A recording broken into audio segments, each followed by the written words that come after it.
আচ্ছা, বলুন তো, মানুষ কখন হেরে যায়? যখন মানুষ লড়াই না করে নিজের মন থেকে হেরে যায়। আমি এমন একজন মানুষ ছিলাম যে কখনো জিততে হয় সেটাই ভাবতে পারিনি, কিন্তু সামনে চলা এই মানুষটার অনুপ্রেরণায় আমি জিততে শিখেছি জীবনে প্রথমবার। ফেসবুক থেকে অজস্র বন্ধুদের সাথে পরিচয়, নিজের পেমেন্ট পাওয়া পরপর তার সাথে সাথে অন্যকে পেমেন্ট পাওয়াতে সাহায্য করা, এই নিয়েই আমার সুন্দর একটা জীবন কাহিনী। মাথার উপরে বাবা নেই, অনেক দায়িত্ব, তার মধ্যে কিন্তু ফেসবুক, ইউটিউব, বিভিন্ন সোশ্যাল মিডিয়ায় কাজ করা, বিভিন্ন বন্ধুদের সাথে পরিচয়, তাদের সঙ্গে আরও ঘনিষ্ঠতা বাড়া। সেদিনকার দমদম ক্যান্টনমেন্টে চলে গিয়েছিলাম একটা বোনের বাড়িতে, কারণ সেই বোনটা প্রতিবন্ধী, সো কল্ড আমাদের মতন সে হাঁটাচলা করতে পারে না। প্রথম দিন থেকেই তার সেটিং ঠিক করেছিলাম, তাকে পেমেন্ট পাওয়াতে অনেকটা সাহায্য করেছিলাম। আজ আমার স্বপ্ন পূরণ হয়েছে, সে প্রথম পেমেন্ট পেয়েছে।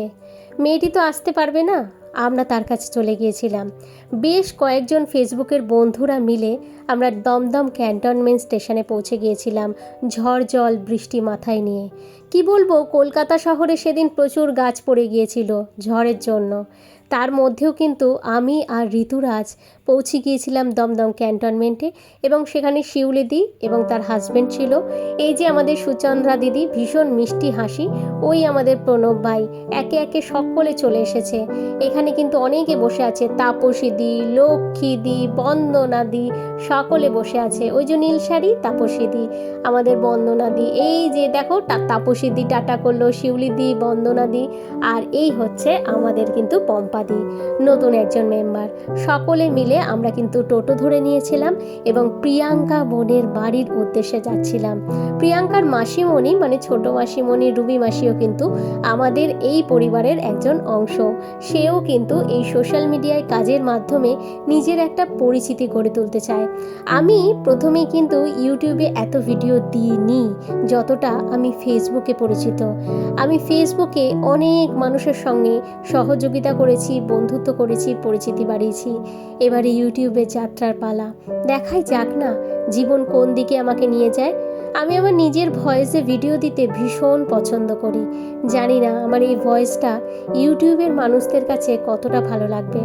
সেদিন কিন্তু প্রচণ্ড ঝড়ের মধ্যেও আমরা চলে গিয়েছিলাম মিয়া আমরির থেকে একটি কেক নিয়েছিলাম। প্রথমে তো লাল কেকটা পছন্দ ছিল, লাল সাদাতে, তারপরে কিন্তু এই কেকটা নিয়েছিলাম এবং তার সাথে কিছু স্ন্যাক্সও নিয়ে নিয়েছিলাম, কারণ আবার কে বেরোবে, খাবার আনবে, সবাই মিলে গল্প করছিলাম। ভীষণ সুন্দর একটা সন্ধ্যার বন্দোবস্ত আমরা করে নিয়ে যাচ্ছিলাম। তো সুচন্দ্রাদি তো চশমাটা মাথার ওপরে তুলে নিয়ে আর পেমেন্ট করতে ব্যস্ত। তারপরে আমরা টোটোতে করে, দুটো টোটো ভর্তি করে আমরা যাচ্ছিলাম কার বাড়িতে না, আমাদের প্রিয়াঙ্কা রয় বোনের বাড়িতে, আমার প্রিয়াঙ্কা বোনের বাড়িতে, আমার পুচকি বোনের বাড়িতে। তো এখান থেকে কোল্ড ড্রিঙ্কসের পুরো একটা কেট ধরে আমরা নিয়ে নিয়েছিলাম, বলেছিলাম যে কটা আছে দিন, আমরা পুরোটাই নিয়ে যাব। তো গল্প করতে করতে কোল্ড ড্রিঙ্কস, চিপস, স্ন্যাক্স খাওয়ার মজাই আলাদা। গাড়িতে যেতে যেতে কত কি মনে পড়ছিল, মেয়েটার কত সংগ্রাম, আমার কত চেষ্টা, কারণ এইভাবে কিন্তু এত দূরে আমার মা বাবা কোনোদিনই ছাড়েনি। ঋতুরাজের ওপর ভরসা করে কিন্তু সবসময় ছেড়ে দেয়। আর সব থেকে ভালো বিষয়, ঋতুরাজ আমাকে অনেক সাহায্য করে, না হলে এই অবধি পৌঁছানো আমার পক্ষে কোনোদিনই সম্ভব ছিল না। তো প্রিয়াঙ্কা বোনের বাড়িতে আমরা চলে এসেছি এবং আস্তে আস্তে ওদের বাড়ির গলিতে ঢুকছি। এই হচ্ছে ওর মামাকে আমি চিনতে পেরেছি। মামা বলল, যাও যাও তোমরা যাও, ও অপেক্ষা করছে। তো ছোট মাসির বাড়িতেই পুরো আয়োজনটা করা হয়েছিল। প্রিয়াঙ্কার মাসি, একই গলিতে ওরা থাকে এবং সকলে মিলে, দেখেছো তো বৃষ্টির জন্য ওরা সবাই শাড়িটা কত উঁচু করে নিয়েছে, নয়তো কাদা লাগবে, তো এত কাদা হয়ে গিয়েছে। তো সবাই মিলে এবারে কিন্তু প্রিয়াঙ্কার সঙ্গে দেখা করার পালা। গিয়েই দেখছি বেচারি কিন্তু চোখে জল নিয়ে বসে আছে। আমি বললাম, কি হলো? না হাতে লেগেছে, কোলে কোলে নিয়ে আসছিল তো আমার ভাই, বুঝতে পারেনি। তো যাই হোক, তারপরে আবার একটু হাত বুলিয়ে দিলাম, তখন হয়তো স্নেহের ভালোবাসায় ও একটু শান্ত হয়ে গিয়েছিল। তো তো সবাই মিলে আমরা বসে পড়লাম। লক্ষ্মীদি আর প্রণবকে পুরো জড়ুয়া ভাই বোন মনে হচ্ছে না, একদম একই চেহারার মতন। যাই হোক, তো আমাদের সব দিদিরা ভাইরা সবাই মিলে কিন্তু ভিডিও বানাচ্ছিল, কারণ আমাদের ভিডিও বানানোটা খুবই ইম্পর্টেন্ট। যে যার ফোন থেকে শেষে ভিডিও বানাবো। এবং দেখো সবার হাতে ফোন আছে। এই যে ছোটো মাসিমণি মানে রুবি মাসি, প্রিয়াঙ্কার মাসি। এরপরে কিন্তু একটি ভিডিও বানিয়েছিলাম যেখানে প্রিয়াঙ্কাকে নিয়ে বলেছিলাম যে প্রিয়াঙ্কাকে অনেকেই বলেছিল সেটিংস সারিয়ে দেবো, কেউ সারিয়ে দেয়নি।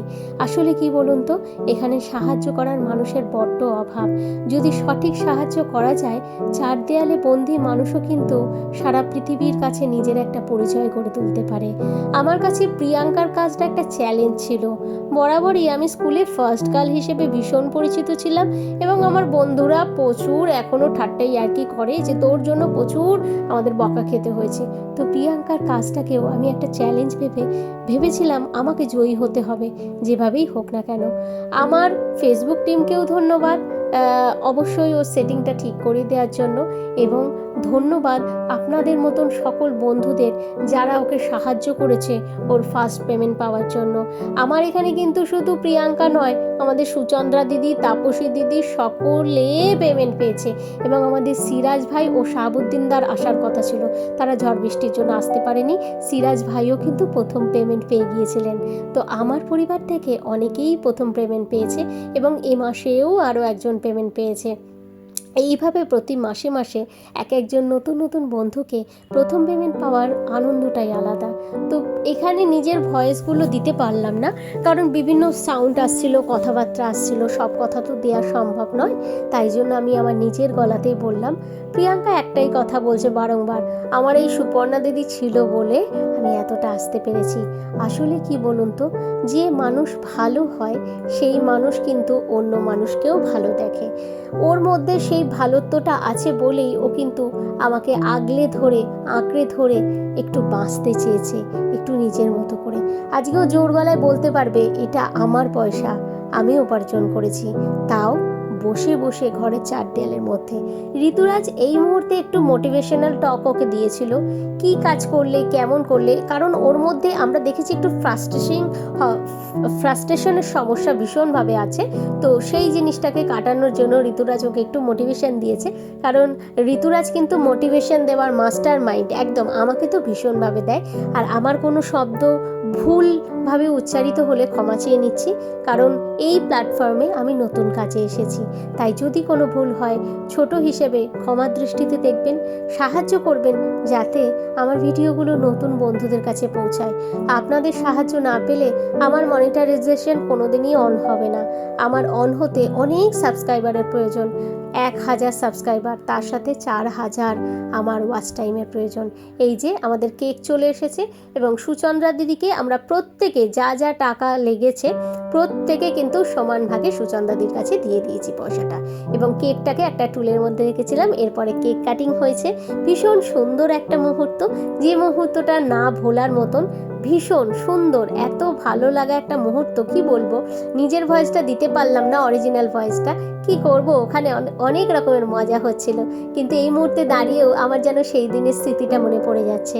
কত স্মৃতি, জমাট বাঁধা স্মৃতি, মজার স্মৃতি, আনন্দের স্মৃতি। আর প্রিয়াঙ্কা ঝট করে বলল, তুমি একটু কেক খাইয়ে দাও সুচন্দ্রা দিদিকে। আমার এখনও কথাটা মনে আছে প্রিয়াঙ্কার। তো তখন কিন্তু সুচন্দ্রা দিদিকে আমাদের তাপসী দিদি একটু খাইয়ে দিল কেক। তো এরপরে কিন্তু কেক কাটিং করে কেক খাওয়ার পালা সকলে মিলে। প্রিয়াঙ্কা কি বকর বকর করে তাপসী দিকে কি কি কথা বলছিল যেন, আমার আরও তো মনে নেই। এরপরে পম্পা দিদির পালা। এই পম্পা দিদি কিন্তু গৃহস্থ পরিবারেরই একজন মানুষ, এবং সে সংসারী মানুষ, কিন্তু সে চেয়েছে এই প্ল্যাটফর্ম থেকে যদি কিছু আর্নিং করা যায় তাহলে সে তার মা বাবার পাশে দাঁড়াবে। এইটা ভারী ভালো একটা ভাবনা, আমি অবশ্যই স্যালুট জানাই। আশা রাখবো পম্পা দিদিও এই পেমেন্ট পাবে এবং তার মা বাবার পাশে সে একটু দাঁড়াতে পারবে। ঈশ্বরের কাছে এটাই কামনা, দিদি সফল হন। এবং সেই ভিডিওটাও আমি তুলে নিয়েছিলাম, কারণ অবশ্যই আমার বিভিন্ন ভিডিওর প্রয়োজন, সেই ভিডিওগুলো দরকার। তো এখানেও পম্পাদির ভয়েসটা আমি দিতে পারলাম না, মাফ করে দেবেন, ক্ষমা চেয়ে নিচ্ছি। কারণ সব রকম অরিজিনাল ভয়েস দেওয়া সম্ভব নয়, সাইডে অনেক কথাবার্তা চলছিল, ঠিক আছে। তো পম্পাদিও বলল যে আমি মাত্র 21 দিনে দিদিভাইয়ের জন্য $3 কিন্তু অর্জন করতে পেরেছি, এগুলোই বলেছে। আমি কিন্তু বানিয়ে বলছি না, অরিজিনাল ভয়েস দিলে এটাই বলেছে ওরা, ঠিক আছে। যাই হোক, ওদের কথাটা আমি বলে দিচ্ছি যে কি বলেছে, আপনাদের আগ্রহ হতেই পারে। একটা মিট আপ কত রকমের মানুষের সমাহার, তাই না? আমরা কিন্তু তাদেরকে চিনি না, তারা আমাদের প্রতিবেশীও নয়, পরিবারও নয়, আত্মীয় নয়, কিছু নয়, কিন্তু কি অদ্ভুত একটা মনের টান।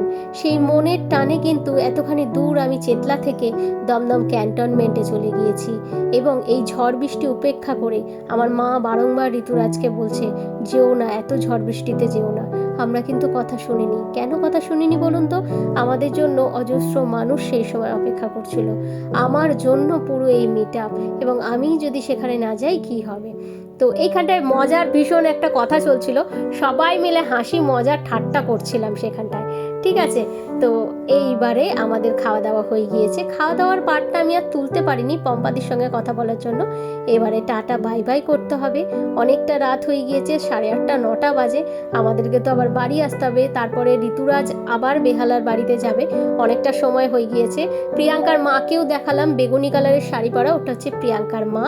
খুব ভালো মনের একজন মানুষ, এবং সে একজন স্ট্রং উম্যান, কারণ এমন একটি মেয়েকে সে সযত্নে রেখেছে, আগলে রেখেছে। টাটা করে দিলাম রুবি মাসিকে। এরপরে কিন্তু আমাদের গোড়া বাজারটা পুরো দেখাচ্ছিল আমাদের সুচন্দ্রা দিদিভাই, এবং আমরা দেখছিলাম কি সুন্দর চিকনের সালোয়ার পিস রয়েছে, আমাদের ভীষণ পছন্দ লাগছিল। চারিদিকের বাজার হাটগুলো দেখাচ্ছিল সুচন্দ্রা দিদি। এই করতে করতে আমরা যে টোটোটা ধরেছিলাম, ঋতুরাজ সুচন্দ্রা দিকে বলেই দিয়েছিল আমাদের দমদম ক্যান্টনমেন্ট নয়, দমদম স্টেশনে নামাতে, তাহলে ওখান থেকে আমরা মেট্রো ধরে চলে যাব। তো সেই মতোই আমরা বেশ অনেকটা সময় ধরে কিন্তু গোড়া বাজারে দিয়ে তারপরে আমরা কিন্তু দমদম মেট্রোর কাছে এসেছি, ঠিক আছে। তো এরপরে সুচন্দ্রা দিদিকে টাটা করে দিলাম, দিয়ে আমরা কিন্তু মেট্রো ধরলাম। এই পুচকু ডগিটাকে দেখতে কি ভালো লাগছিল, পুলিশ স্কোয়াডের ডগ অবশ্যই।